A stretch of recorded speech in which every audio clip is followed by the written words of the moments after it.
All right, welcome back to another episode of the Pin High Podcast presented by Pin High Media. This week we're going to talk about Joaquin Niemann's wire-to-wire win over at the Genesis Invitational at Riviera. We're going to talk about all the drama with, the Saudi Golf League, Phil Mickelson. It's just a whole saga at this point. And then we're going to get ready for the Bear Trap, the Honda Classic at PGA National. We're going to make some picks for that. So let's get into it. All right. Episode 121. Let's get inside the ropes. Joaquin Niemann. Wire-to-wire win over the Genesis at Riviera. The last day, he did kind of like limp to the finish. So I don't know, how well he's going to, do this week. But it's hard not to talk about how historic like his first three rounds were. Yeah, I mean, he was like kind of breaking records almost. Was he? What did he break the record for lowest score? 54 holes, I think it was. I know it was through 36. I don't know about 54. Yeah, probably 54 too. Yeah, so I mean, that's pretty historic for him. I mean, he was just on fire, and it seemed like he was pulling away. I mean, Cameron Young also played really well. We'll get into that a little bit later, but like Joaquin Niemann, Cameron Young really just pulling away from the field, like crazy during the first three rounds. And your guy, Cameron Young, he really he came through this week and finally showed that potential that you've been talking about. Yeah, I mean, he's fun to watch. He's probably one of the top three longest hitters on tour. I think you put him right behind Bryson and Rory, I guess. Um, yeah, crazy swing too. He stops like right at the top of his swing, like a little bit of a Hideki Matsuyama. Okay. I just came up with a take about his swing. Okay. Hideki Matsuyama meets Scotty Scheffler. Okay, I can see it. Do you like that? It's like a more powerful Hideki Matsuyama swing, I would say. So Yeah. that kind of makes sense. I mean, he hits the ball an absolute mile. I mean, Yeah. the way the ball rolls when he hits it is just unreal. And he's pretty consistent with it. He hits a lot of fairways. That's kind of why he was on my watch list this year. I was looking at the Corn Ferry stats and realized he's one of the longest hitters on the Corn Ferry. And I figured with just today's game, that would kind of translate pretty well if he just, got hot off the putter. So, You and I would be great like consultants for like in some sort of account that has a lot of players on tour. For instance, like KPMG just dropped Phil Mickelson, someone like that,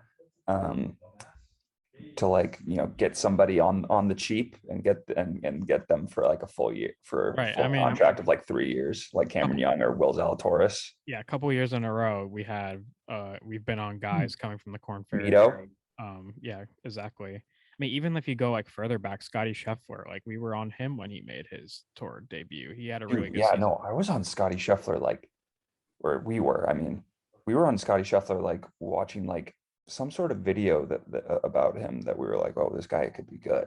And honestly, like, because he was coming off the Corn Ferry Tour as well. And just I don't know. We have a nose for those kind of guys. I feel like. Right. I mean, and it's been happening the last couple of years. The Corn Ferry Tour has been bringing in a lot of good tour players. So, yeah, it was fun to watch Cameron Young. Just a little tidbit on him. He's number 53 in the official world golf rankings right now. If he could get himself into the top 50, he'll qualify for the players, which would be big.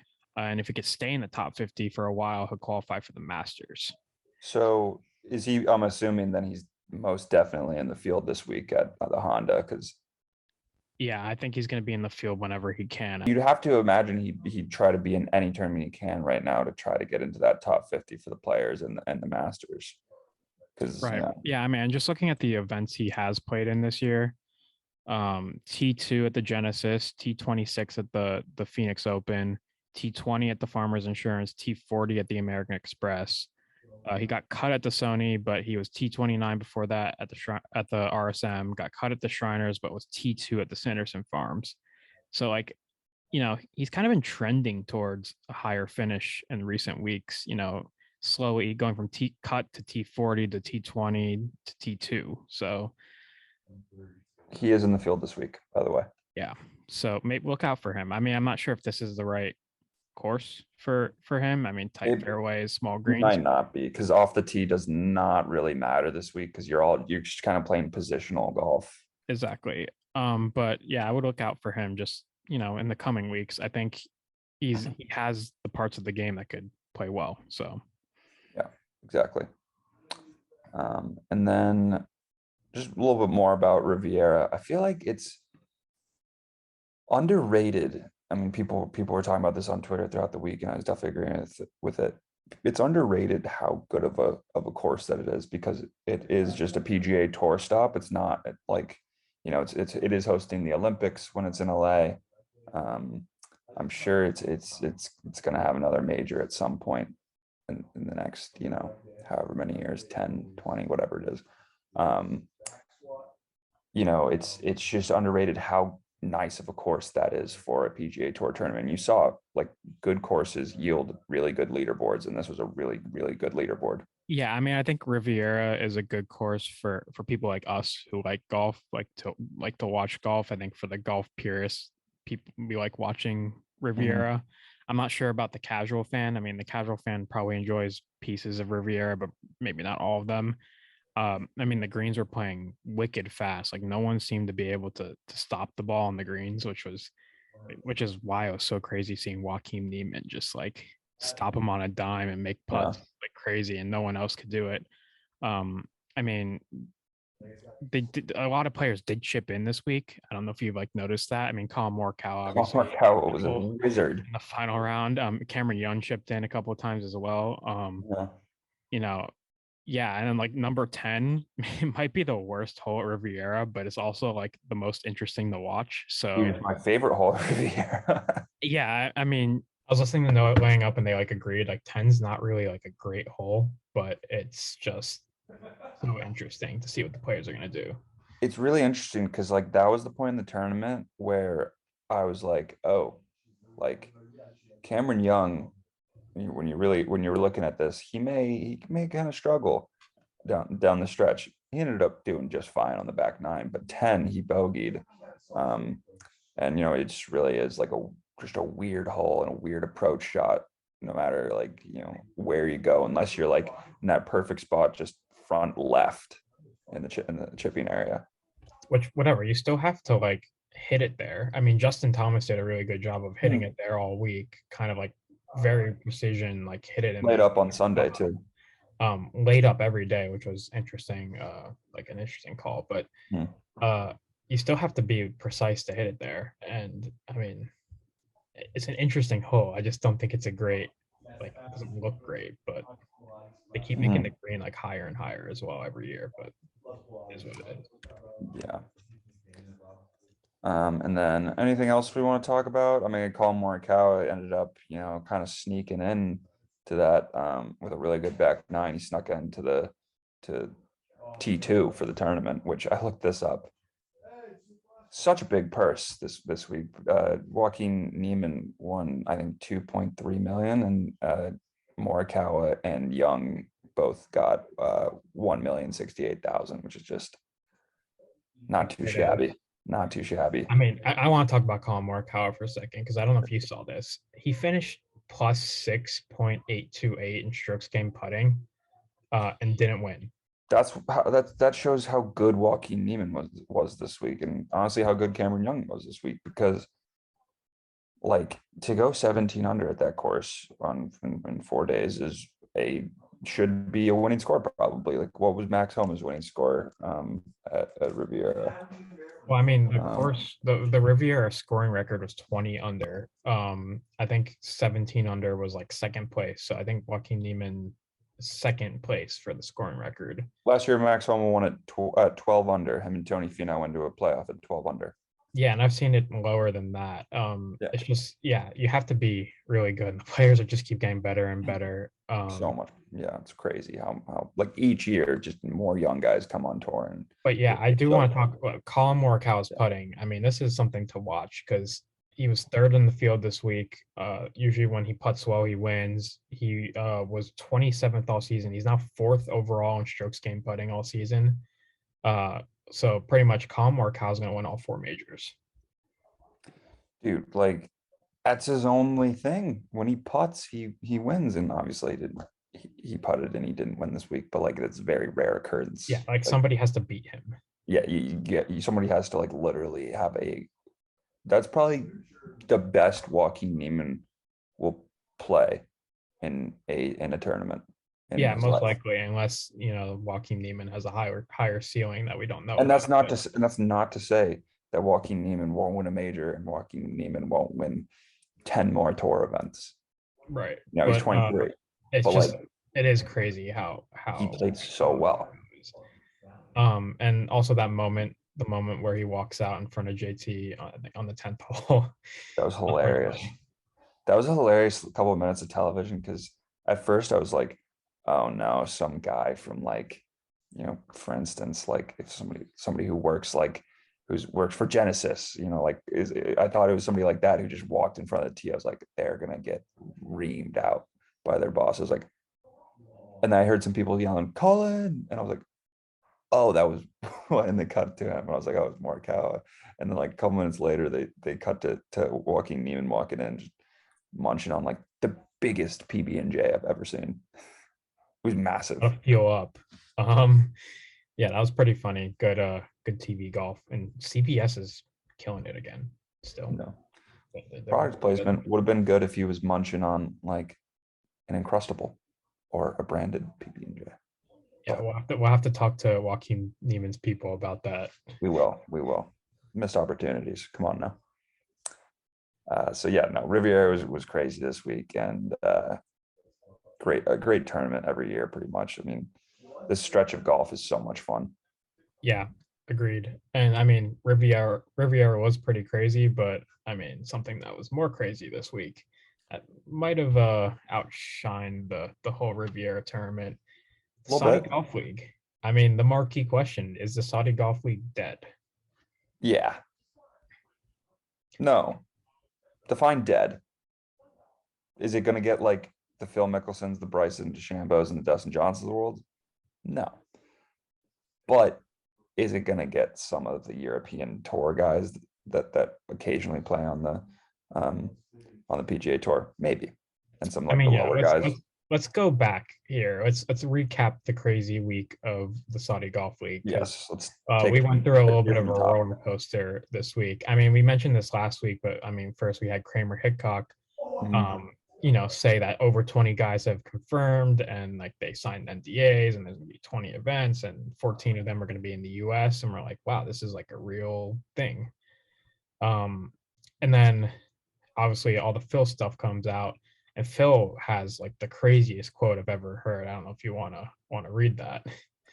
Sure. I mean, so I was reading this off to my friends at dinner after I saw it because I was like, this just doesn't seem right.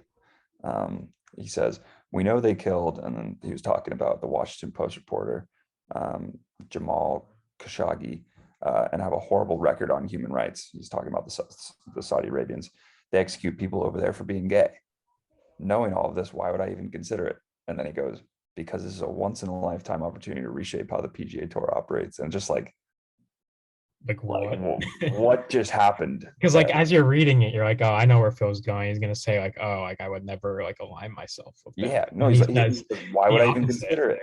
And he goes, because it's a great opportunity. It's like, I'm dude, like, wait, what? come on now. What are we doing here? What are we And saying? I mean, that's just like a crazy quote that like I didn't know like what I thought it was fake. I thought it was like a fake quote. It was an It's absolute real quote. Rory McIlroy heard this and he absolutely blasted Phil Mickelson. yeah, He starts off with, "I don't want to kick someone while they're down, obviously, but but I thought they were naive, selfish, egotistical, and ignorant." A lot of words that describe that interaction he had at Shipnunk. It was just very surprising and disappointing, sad. I'm sure he's at home, sitting, rethinking his position and where it goes from here. I which mean, he he starts obviously off the is. quote saying, "I don't want to kick somebody while they're down," and it just goes on to like absolutely punt him. Yeah. But I mean, like, he wasn't wrong. Like, that's a great way to describe it. And Phil definitely, based off of his press release today, is sitting at home being like, what just No happened. idea. Yeah, I mean, whatever. And was one of the first ones to say like, no, I'm not gonna go play on a different tour. Like he pledged his allegiance to the PGA Tour like pretty He was the early. first one, I think. Yeah. I feel like. Like almost. I think we're talking like 2 years ago that Rory said that like he would never leave. Yeah. And like that's one of your biggest guys. So after these quotes and a little bit of controversy, we had players come out with statements on the Saudi Golf League. I mean, DJ came out saying that he would no longer join, and he pledged his allegiance to the PGA Tour, which was surprising because he was one of the big three that the Saudi Golf League had. And then the next person of the big three, Bryson, after a little bit of online bullying, he went out and released a statement saying that he would be playing on the PGA Tour as long as the best players in the world are playing on the PGA Tour. So, I mean, he didn't really leave it like out of the question that he would join the Saudi League, but he would only do it if all the other players went pretty much. Yeah. And like Harry Higgs had a funny tweet saying like, not that like I was gonna be in the Saudi Golf League, but I just want to put it out there that I'm pledging my allegiance to the PGA Tour. Colin Morikawa is a little bit confused. He's like, I don't even know what's going on. Like, I'm a PGA Tour player. And I'm sure there's been other guys out there that have said the same thing, but it was rumored that Phil, DJ, and Bryson were kind of the three pillars for this Saudi Golf League. And now with two of them kind of confirming that they aren't going to leave the tour, is this kind of the end? I mean, I don't know if it's the end for the league in terms of like I said earlier at the beginning of this whole fiasco that we just said. I don't know if it's the end of the tour in terms of like it actually ceasing to exist, but it's the end of it having any chance of rivaling the PGA Tour. Yeah, I mean, I agree. I think it'll happen, but the players that are in it might not be players you expected. Now, I mean, I wonder, like, people obviously had to sign on, I think, at some point, but I wonder who's kind of pulled that back since. You'd have to wonder because obviously like Adam Scott is still rumored. Who else was rumored? It was some more overseas guys. Was Tommy Fleetwood rumored? I think Lee Westwood was Lee rumored. Westwood. Lee Westwood was definitely Lee Westwood's in on it. I think Lee Westwood has the best reason to go over there. He's just an old guy now, and it's just like, yeah, well, who's you still could say good the at same thing golf? about Phil. I mean, I think Lee Westwood still wants to win a major. I mean, that could they. He still could. I'm not saying that they won't allow them to play in majors, but like I could totally see people signing on, and then like all these associations being like, you can't play in the majors. Oh, the associations potentially, yeah. Which I don't know if Lee Westwood would want to risk that. I don't know. I mean, because the only thing that Lee Westwood hasn't done in his golf career is win a major. If he does that one thing, then he's completed it. I mean, and then if we did the podcast yesterday, we wouldn't have even gotten to this. But Phil came out with a statement today, and like honestly, Spark Notes it. It wasn't a really good statement. I don't think. No. I mean, he said he's looking at his recent comments and actions, and he thought it was in his best interest of golf, his peers, sponsors, fans.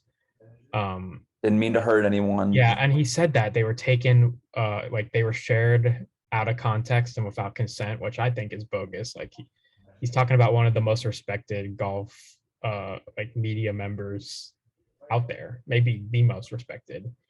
And then he says, I chose to put myself out in front of others to inspire change. I've been taking a hit publicly and all this stuff, and saying how like, he had good experiences with the golf investment, the LIV golf investment, which I think are the Saudis. And the people he worked with have been supportive and stuff. And I don't know. He's just like, I don't know. And then he got out in front saying like, there's a clear path for me to like lose sponsors and stuff. And like, I'm okay with losing sponsors if they don't want to sponsor me. I've had a lot of good relationships and all this. And despite my beliefs, I think we've already made change. And he kind of spin zoned it, saying that like, because he's done this, we've already changed some things, which I'm not so sure about. And then sure enough, he loses a sponsor today for a sponsor. Well, when you come out and say things, I think it's that really that one quote that really does it, the one quote we said about that was just the weirdest thing, the weirdest quote. Mentioning the Washington Post and mentioning how they execute over people over there for being gay. It's like, yeah, you're gonna get your sponsors dropped if you go out and say something like that. And obviously there's a big backlash. Like, it's crazy to think though he won't be with KPMG on his hat anymore.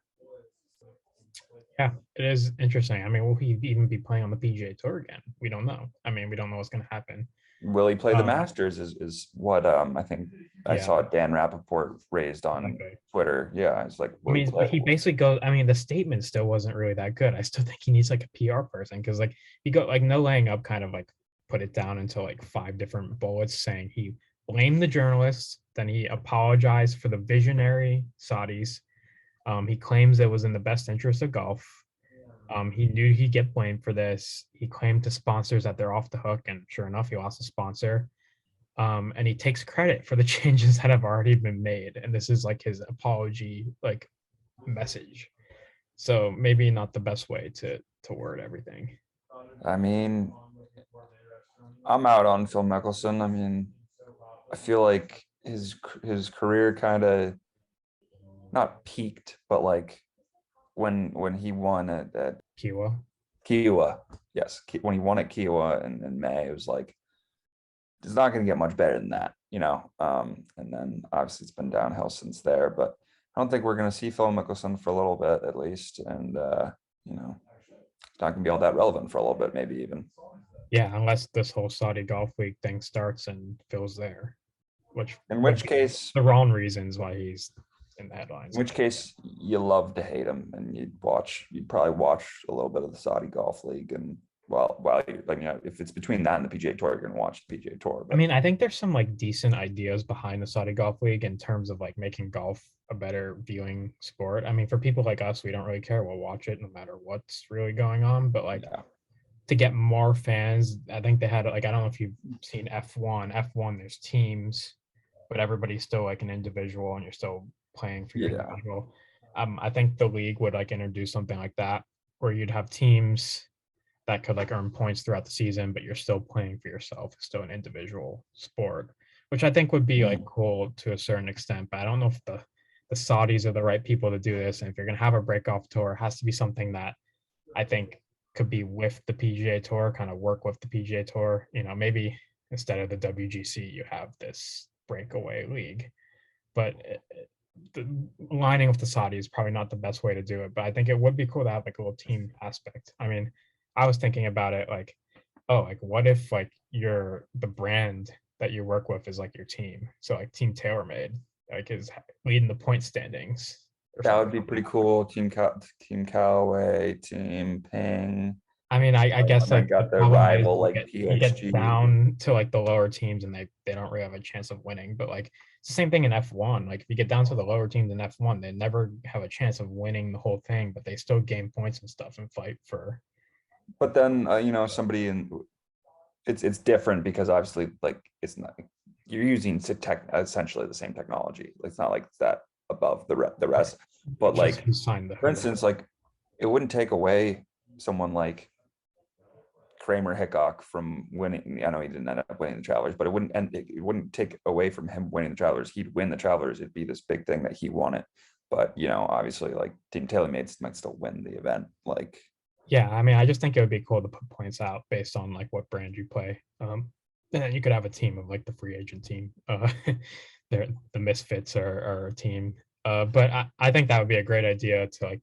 I don't think it'll happen. I'm not sure if it will happen in like a PGA Tour format, but maybe if there is another tour or like a WGC type event where you could kind of like put that in. Like, I don't know what you would get out of it, but instead of like I think it'd be cool to like root for a team. Like if you like, especially if it's like not the biggest brand, say it's like, I don't know, Srixon, for example. They have Hideki and Brooks, but they don't have like a lot of other people. Like you're just and Shane Lowry. Yeah, and Shane Lowry. So like, or like Team PXG, for example. I mean, it'd just be like what interesting to root for a team instead of like just one guy. But they got a villain team. They got Patrick Reed, Zach Johnson. Who else is on PXG? Billy Horschel. Ooh, that's a villain team. I love. I like that idea.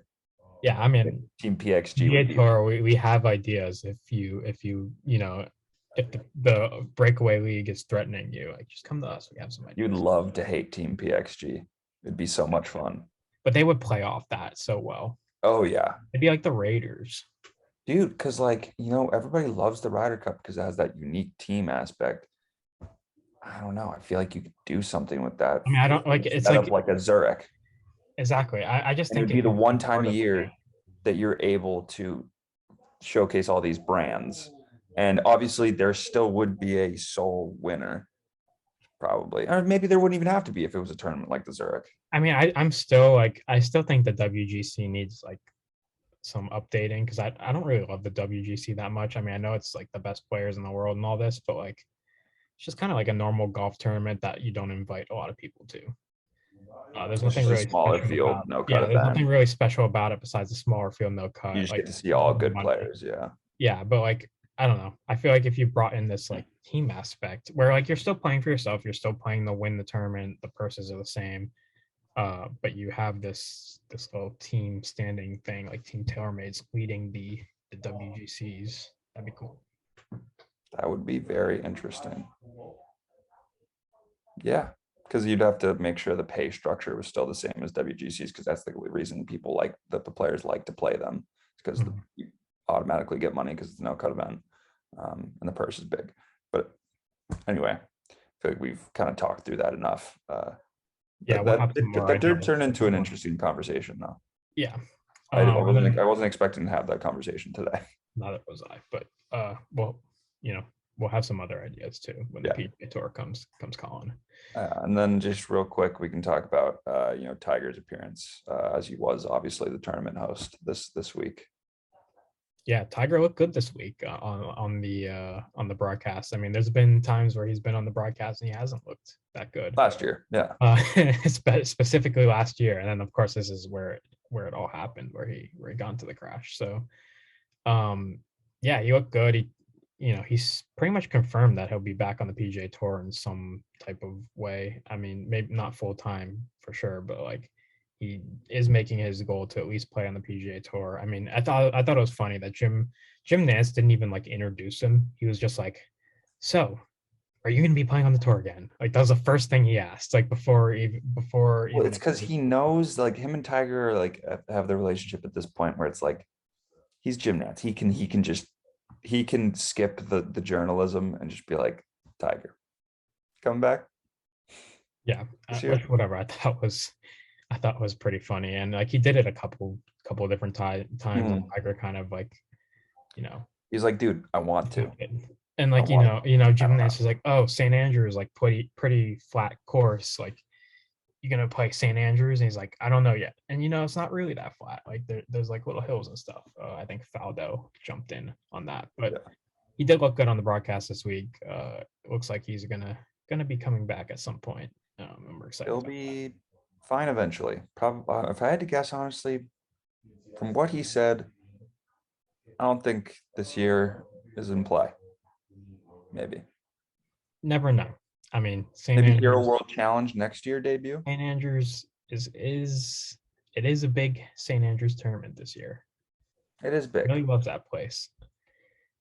They should just get him like a thing is though, like he built zero expectations for himself to play in the PNC Championship. He's built zero expectations for him to play in the Open. Obviously, it's two very different tournaments because one, you can take a cart, one, you obviously can't. One's a major championship, one's a father-son tournament. He doesn't build expectations, though. I let them do the John Daly for Tiger for the Open. Like I know it's like all prestigious and stuff, but like, it's Tiger playing in what is it? I don't think he'd want to do that. I don't think he'd want to do it, but I'd let it happen. One of those like moped things. Yeah, that'd be funny. Oh, one of the scooters. Yeah, that Tiger just rolling around like a motorcycle. That'd be something to like just see on St. Andrews. That's the future of the tour. You know that, right? No, it's not. Can you imagine? Honestly, maybe. Can you imagine the tour where everybody has like carts And customized like motorcycles. Yeah, or like motorcycles or something. Like, could you imagine? Oh, like everybody's wearing shorts. Everybody has like these motorcycles or carts or something that like are sponsored like from the roof to the front. Um, Future of the tour. Is shorts a PGA Tour thing, or is it a tournament by tournament thing? It's a PGA Tour thing. Okay, because I was wondering if like the Zurich or something. If it was a if it was a tournament by tournament thing, don't you think like one of the tournaments would have allowed shorts? Yeah, fair enough. Fair enough. All right. On that note, we got the Honda Classic this week. But before we get into that with some skins, let's give a little shout out to our sponsor, Roback. So you probably noticed us wearing some new Roback merch over the past few episodes. We're partnering with Roback, and we couldn't be more excited. So head to the link in our bio, add the Roback merch you want, and you'll get 15% off just by using the link. So enjoy and crave activity. All right, so skins. So this week we have the Honda Classic course, PGA National Champion course, which I've played before a couple years ago.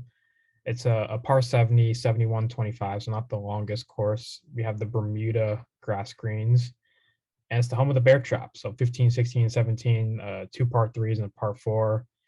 It's, a lot of water surrounding these greens, three tricky holes, and they come in at the final stretch, which is very interesting. For a tournament like this, it does make the final stretch of the tournament interesting if it is close. I mean, if there's a couple guys tied, somebody's going to go over par in these three holes and pretty much be out of it by 18. So, I mean, since 2007, Ryan Palmer is 39 over on the bear trap. So that just tells you all you need to know about the bear trap and how difficult it is. And this course has played pretty difficult in the past. It's not an easy course, so we finally kind of have a difficult course this week, which whatever we say, I feel like we've said that about other tournaments, and then all of a sudden you see 19 under as the final score, and you're like, well, I thought it was a difficult course, but I would say this course depends on the conditions. Yeah, depending on conditions, it's a really hard scrambling course. The fairways are very tight at this course, which is one thing I do remember pretty well, and the greens are placed pretty well, and they're kind of small, so they're difficult to hit. And also water's in play on 15 of the 18 holes. I know I hit at least 3 or 4 balls in the water when I played there. So there is that. It's a lot of positional golf. Yeah, so it does have one of the lowest driving distance averages on tour because of that. People hit irons off the tee just to put themselves in position so they don't get in the water. Looking at the previous winner, Jones won last year, Sungjae Im, Keith Mitchell, JT, Ricky Fowler, Adam Scott. So some pretty good players have won this tournament. I will say over the last 2 or 3 years, this has not been a priority tournament for the top players in the world, and the field has gone worse and worse as the years go on. But I mean, we have an okay top half of the field this week, and then there's a big drop off. But yeah, it is what it is. It used to be like a marquee event, not anymore, I guess. And then Matt Jones won last year. Yeah, and important stats. I mean, like we said, positionally placed, you're gonna be further away from the greens, but those mid irons are gonna be in play. I think I saw that 66% of approach shots are between 125 and 175 yards or something like that. Sounds about right. Yeah. Again, not the longest course in the world. I think par fours gain is gonna be important. There's a lot of par fours this week if you score well on those. You should be pretty good. And just like driving distance gained, I mean, there's like a split between distance and accuracy. You need to be pretty accurate this week. Small fairways, and then just opportunities gained, just strokes gained in general. If you keep the ball in play, if you don't, hit it out of bounds or hit it in the water, you should bode pretty well at this golf. People that just know how to be patient and work their way around a course. Also, another little tidbit. No player has ever defended his title at the PGA National. So no one's ever won 2 in a row. Really? All right. So Matt Jones. Yeah. So let's get into skins and the picks. So last week I was positive 3.53 units. I had all my bets except for just the winners, which is expected that you're not going to hit a winner. You're going to hit, if with the way that we're doing it, where you get multiple winners, to be fair, or you can have multiple winners. Like we're going to probably pick 5 to 10 winners throughout the year each. Yeah, so I went -5 again. I'm on a cold streak. I started off pretty hot in this skins segment. I think I was up like 10 or 11 skins, and now I'm down 5.59. Yeah, Colin Morikawa to win, finishes in second place and putts really well. But I mean, obviously we all had him, but still, it would have helped me out in the long term, especially since I had half a unit on that, and you guys had, I think, quarter unit on it. I had a quarter unit on it, yeah. Yeah, and then I had Thigala top 40. He was plus money. I put 2 units on that. I was like pretty sure that he would play like decent this week coming off of his best week. He finishes 1 stroke out of the top 40, which is very annoying. He didn't have a good final round. I think he was like even par. I needed like 1 birdie. He couldn't do it for me. And then the same thing happened for Molinari. Top 40 plus money, his home course. I put a unit on that. Again, I thought, do pretty well at his home course. Top 40 is not out of the question. He'll make the cut. I think he finished 1 or 2 strokes outside of that. I don't know if he bogeyed the last hole or not, but I saw that he wasn't even close. Yeah. And yeah, 1 or 2 strokes out of that, which is a really bad beat. I mean, Thomas Peters missed the cut. I'm okay with that. Patrick Cantlay didn't have his best week. I probably should have known since we had him on Who's Hot. That usually curses, for good and or reverse curses. Yeah. So I saw 5 units last week. A little disappointed based on the facts that I think some of my picks were very. Trevor also went down 5 units, right? Yeah, I have no clue what his picks were, but he said he was down 5 units. So does that put him down 22.15 or down 27? He puts him 22.15. Trevor's down. Okay. Yeah, he's gonna have a long way to come, but again, you just need a winner to really like get back into it. I'm not too concerned yet about me. I mean, I know I go hot and cold with the picks as the year goes on, so I'll have a good stretch at some point. Yeah. So I'm up. I mean, I'm 10.79 units on the year. I'm not doing too shabby right now. Yeah, no, it is a lot easier. It's a lot easier when you're not chasing as well. I feel like it's a long season. That's all I'll say. Yes. So, because like 2 weeks ago, or like 3 tournaments ago, I went down 5 units. I didn't win any of them, and then the past 2 weeks I've just gained that back and gone up like 5.79 or something like that. Yeah, I've done the opposite. I was up like 10 units and went down 10 in the last like couple weeks. So it is what it is. I go hot and cold though. I know it. So so I got the honors on the tee here for the Honda Classic. Let's get into these. It's a bigger card than last week potentially. I think actually. Barely. So we got Louis Oosthuizen outright 20-1. I love those odds. That's 0.35 units on that. So that wins 7. Not too shabby. Alex Noren outright 31-1. I've seen this is as a kind of like a sharp play out of a lot of golf Twitter. He's played well here in the past. So I got a quarter of a unit on that. That wins 7.75 units. Got Mito Pereira, our favorite guy, 41-1, quarter unit on that, wins 10 and a quarter. And now that's all my outrights. Let's get into Brooks Koepka top 30, -120, 0.6 units on that. I feel like Brooks Koepka knows how to play patient golf, and you see it in all the majors, knows how to play difficult courses. So I think top 30 -120. I mean, he really should be able to do that. But you never know with the Honda Classic. It is a tough tournament to handicap. Next, I got Chris Kirk top 40 +125, 0.8 units on that. One's 1.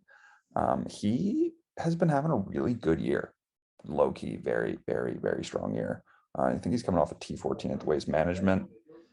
So I'm liking Chris Kirk honestly a lot. I feel like that's my most confident play. Then I got Grayson Sigg, who was also putting together a very good ball striking year. He's top 40 +200, which I really like. So I got 0.5 to win 1 on that. He's a really good ball striker. And, if you just play positionally really good off the tee, should be able to ball strike your way into the top 40. Then I got Louis Oosthuizen, back to him, top 20 +100, even money, 1 unit on that for the same reasons. Alex Norton, back to him, top 30 +120, half unit on that. Keith Mitchell, top 10 plus 450. He's having a really good stretch here too. Got quarter of a unit on that to win 1.13. I really like that. And then finally, Chase Seifert, top 40, plus 200, 0.5 units to win 1 unit on that, as well as the Grayson Sig one. He came T3 last year, and honestly, you mentioned this today. You want to let us know what happened at the 16-man playoff? Yeah, 16-man playoff was kind of crazy. We had an eagle on the first hole of the 16-man playoff. Who did I say got it? Rich Lamb, I think was his name. Yeah, Rick Lamb was the last name. Yep. Let me find this. Rick Lamb, yeah. So Rick Lamb made an eagle on the first hole of the 16-man playoff. Obviously, he was the only one to make an eagle. Chase Seifert was in that 16-man playoff, but he only made par. So obviously, par's not going to be good enough to get you in. Yeah. And this was at the Monday Q, by the way, just for we didn't mention that, but but Chase Seifert was also the first alternate, so he still made the trip to Florida and he got the call and he's in the tournament. So Seifert's in the field, even though he was in the 16-man playoff and didn't make it. Rick Lamb is in the field, who apparently he Monday queued for a web.com tour and he won the event. So he Monday queued for a PGA Tour event. Field's not that stacked this week. I mean, Rick Lamb to win at plus, what is this? 50,000, 5 units to win 25. So is that 500 to 1? Yes. Sprinkle. Who says no? Who says no? So they're $10 on that, and all of a sudden you have 5,000. Yeah. So think about that. But yeah, 16-man playoff in the Monday Q, crazy. Shout out to our guy, Brian French, Monday Q info. So I think Trevor still has the honors technically, since you both went down 5 units over you. He just sent us his picks. Obviously, he's not on the episode this week. I just did a lot of talking through going through my picks. I know it's a big card, but I've been doing well with the big cards, so might as well. You wanna just rattle these off real quick? Yeah. So Trev's got Brian Harmon top 20 plus 150, 1 unit to win 1.5. Tommy Fleetwood over Sungjae M, Daniel Berger, Louis Oosthuizen, and Billy Horschel plus 300, 1 unit to win 3 units. I think Tommy Fleetwood's been really good at this tournament. Yeah. Denny McCarthy top 10 plus 450, half unit to win 2.25. Lee Westwood top 20 plus 190, 1 unit to win 1.9. And then he has a triple chance to win Wolf, Mitchell, Harmon plus 1,400, 0.5 units to win 7 unit. And then there's a pick on here that I actually have the same pick. Keith Mitchell over Johnny Vegas and Mackenzie Hughes plus 165, 1 unit to win 1.65. I have the same pick on my card. I thought I was smart finding this pick, but I guess not. Trev also found it. So I will say something. I like that pick. I don't like any of the other ones. That's what I was thinking about. I mean, I could see the Tommy Fleetwood, like why he would pick him, but he's picking him over Sungjae M, who has won this tournament a couple years ago. Daniel Berger, who plays pretty well here. Louis Oosthuizen, who we're on this week, and Billy Horschel has been playing well. So that's not a great team to put him in. I mean, at Brian Harmon, I kind of like Brian Harmon. Lee Westwood, not a huge fan of, but we'll see. When you're chasing, I feel like Denny McCarthy top 10 plus 450 is just not the move. A head shaker. And he didn't pick any outright winners, which was interesting. I like that's the best way to come back is to pick at least one outright winner. But anyway, I'll get into my picks. Yeah. So I do have that same pick, Keith Mitchell plus 165. So 3-ball against Johnny Vegas and Mackenzie Hughes. Keith Mitchell, as we mentioned before, he won at this course in 2019. He was T7 at the Sony earlier this season, which has the same grass that they have here. So there's a little correlation between the Sony Open and this event, which. So I'm assuming you like my top 10. I do. And he's third in strokes gain off the tee this season. So, I mean, short or small fairways, he's going to hit the fairway at some point. He's been hot, like top 15 in 4 of his last 5 starts. I mean, I will mention that Mackenzie Hughes and Johnny Vegas have both been pretty good at this tournament, but based on recent form and somebody being good at this tournament, I kind of like Keith Mitchell over both of them. And Trev does too, for probably the same reasons. So this is where I'm going to go against Trev. So I have Sanjay M outright plus 1,200. I have 0.25 units to win 3 units on that. He's played this tournament twice, or 3 times actually. T8 win, T51. So Sanjay M could be. And you're only throwing a quarter of a unit on that, so I like it. Only throwing a quarter of a unit on that. I do have another quarter of a unit on another player to win, and that's Tommy Fleetwood outright. I found him at plus 2,000. Again, quarter of a unit to win 5 units. This might be the year of the comeback on the PGA Tour. He has the lowest scoring average at PGA National out of anyone in the field. He has a solo 3rd finish, a solo 4th place finish here. And he's looked pretty good in his previous couple events he's played. I mean, he played in that Saudi International. I think he finished in 2nd or 3rd place there. And he finished in the top 10 at another event. So, sprinkle a little Tommy Fleetwood to win, especially because he has really good course history here. And then I have a double chance to win. Louis Oosthuizen and Joaquin Niemann plus 850. I have a quarter unit to win 2.12 on that.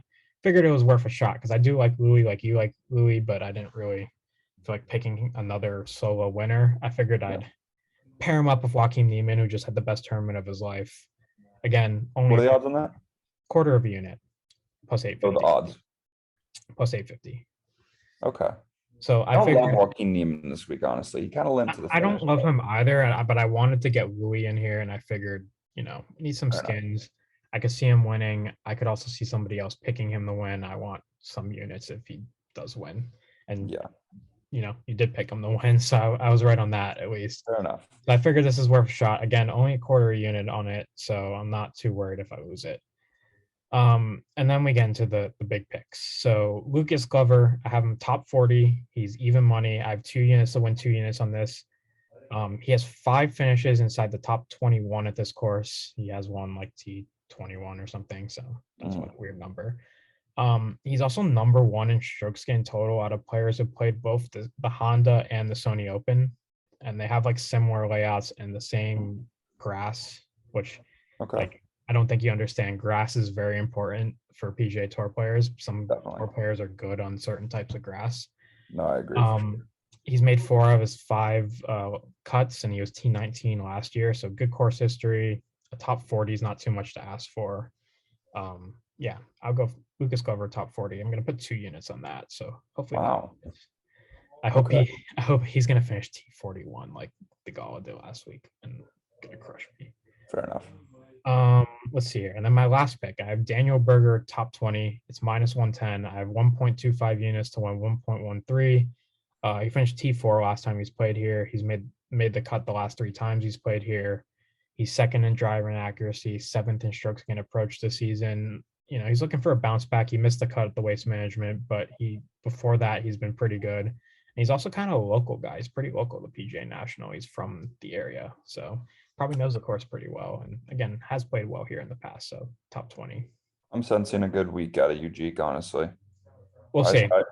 The picks always look good, but then something happens. They don't always look good. Like I look at Trevor's this week, and I don't see them panning out very well, to be quite honest. A lot of course history at this course, which is interesting for the field not being super great. Kind of tapping into that this week. Yeah. Well, skins. The main thing that I see all over Twitter about this tournament is that betting and DFS for it is an absolute bloodbath. So take the picks this week, not with a little bit more than a grain of salt, but like I'll tap into the course history for DFS. I feel like guys who play well at this tournament usually show up and play well again, and then guys who play bad at this tournament don't just show up and play well coming into the tournament. Then, if I may, I want to throw a first round leader out there. Okay, let's see it. Let's hear it. Michael Thompson, 80-1. I like it. It's got the tingly feeling in it. It's got the tingly. Especially for this type of field, it kind of just makes sense. He's had good first rounds this year. Okay, and how do we think Cameron Young's going to do this week? We kind of teased it early. I don't think well. I feel like he strokes gained off the tee doesn't really matter that much at this course because it's a lot of layups. Yeah, agreed. So Who's to say he's not going to do well though? I mean, like, Did he play in the guys like Sony Open? potential. He got cut at the Sony Open, so I think he's gonna get cut. That's my prediction this week. Yeah, I mean, I'd love to see him play well, but 'cause I'm not gonna like bet against him or anything. Yeah, he's my guy, and I think he might get cut this week. He is your guy at this point. He really is. Yeah, we'll see. We should have tried to get him on the pod before this. Like, it always happens though that we say it and then we just like don't get them on the pod and then they blow up and all of a sudden he's this big name in the world of golf. He'll probably be on like no. So he's local. He's like from Westchester, I think. Like boys with Will Zalatoris, isn't he? Yeah, I totally forgot. I don't know why I blinked out on that. Yeah, they're roommates. He's from Westchester, so Dude, how did we not see Cameron Young coming? He's roommates with Will Zalatoris, and he's like the same guy for us. Have them both on the podcast at the same time, dude. I'm at a loss for words here. How could we be so naive? Yeah, I know, right? Well, we weren't. We called it. We did call it, but yeah. Anyway, we'll have to find another guy and actually get him on the podcast. But yeah. So let's get in the clubhouse to end the week. Do you want to do this par 3? Or do we want to save it for when Trevor's here? It's not that good. I feel like we could rattle off. Yeah, let's just do it. It's par 3 of things to do while you're waiting on the tee box. I'll have you go first. Yeah, my first one is asking if you could hit if you think they're far enough out there that you might be able to hit them or not. So can I hit, or is he too close? Am I going to hit a piss missile right at him, or am I going to top one off the tee? And like, there's no reason not to hit. Fair enough. True. You always don't. I've had both things happen. So yeah, you hit up on people and you've also waited and topped it. So so have I. I'll go with I think this is something Trevor and I did a lot during our second round in Orlando. We're just like waiting on tee boxes a lot. It was a really slow round, and we're just kind of like putting with our drivers to the tee markers. Yeah, that's a good little game. Kind of fun to do. It is kind of fun to do. Yeah. Do I get 2? Or yeah, I was thinking about that. Should we do? Yeah. We just go back. No, just go back and forth. Okay. I mean, pretty simple, but look in your bag, find a snack, eat a snack. Okay. Yeah, fair enough. I was gonna say eat peanut M&Ms. That's one. But I'll go with.